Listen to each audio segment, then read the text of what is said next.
நீ நல்லதை மிக நல்லதோட ஒப்பிட்டுனா இந்திய அரசியல் சாசனம் உலகத்திலேயே இருக்கக்கூடிய அத்தனை நாடுகள்ல எதிராக மிக சிறந்தன்னு பார்த்து நீ அதோட ஒப்பிடு. நீ மிக மோசமா இருக்கக்கூடிய மனுவோட ஒப்பிடாத. புத்தர் 2600 வருஷத்துக்கு முன்னாடி இந்த வார்த்தையை உபயோகிச்சிருக்கிறார். அப்ப எந்த அளவுக்கு இவங்கெல்லாம் இவங்களோட மூலையில இப்படிதான் இருக்கும். இவனுங்க சாதாரண எந்த ஜீவராசிகளையும் எதுக்கு வேணா கொள்ளுவானுங்க. கொன்னுட்டு ஒரே வார்த்தை சொர்க்கத்துக்கு போறதுக்காக நாங்க இந்த வேள்வியை செஞ்சோம். எத்தனை சொல்றது?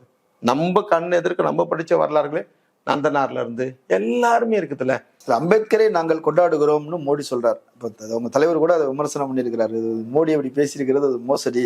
அம்பேத்கருடைய செல்வாக்கு பெருகுவதை அவரால் ஏற்றுக்கொள்ள முடியவில்லை, அந்த புகழை திருடிக் கொள்ள பார்க்கிறார்கள் அப்படிங்கிற இதில் சொல்றாங்க. ஆனா இன்னொரு பக்கம் பாத்தீங்கன்னா அவர் இந்துத்துவ அம்பேத்கர்னு அவங்க புத்தகம் போட்டுக்கிறாங்க. அம்பேத்கர் ஏதோ ஒரு வகையில தாங்கள் அரவணைத்துக் கொள்ள வேண்டும் தான் நினைக்கிறாங்க.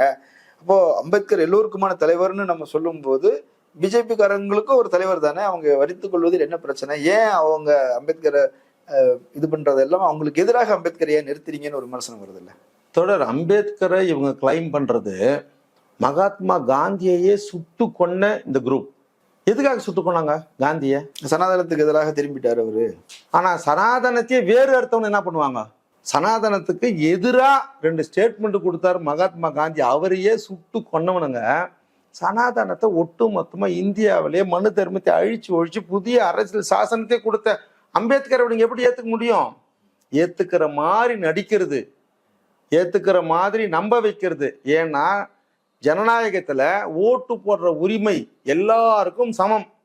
அதானிக்கும் ஒரு ஓட்டு, அடிமைக்கும் ஒரு ஓட்டு, அம்பானிக்கும் எல்லாருக்கும் ஒரே ஓட்டு.